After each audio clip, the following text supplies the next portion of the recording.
మెదక్ జిల్లా వెల్దుర్తి మండలం శంషారెడ్డిపల్లి తాండా గ్రామంలో అటవీశాఖ అధికారులు అవగాహన కార్యక్రమం నిర్వహించారు. అడవి ప్రాంతంలో అగ్ని ప్రమాదాలు జరగకుండా చర్యలు తీసుకోవాలని సూచించారు.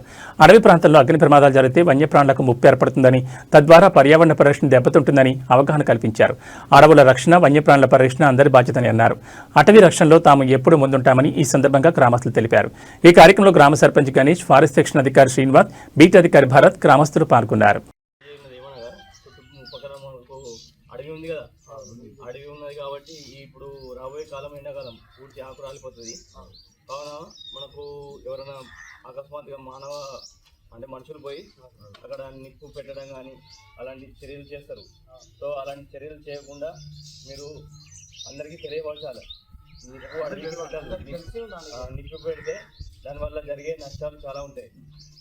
పశువులకు మేత దొరకదు, ఇంకోటి అంటే లోపల ఉన్న జీవరాశి కూడా ప్రాణ నష్టం జరుగుతుంది. కాబట్టి అసలు నిప్పు పెట్టకుండా జాగ్రత్త వహించాలి. ఒకవేళ నిప్పు పడినట్టు ఆ నిప్పును ఆర్పే విధంగా మనం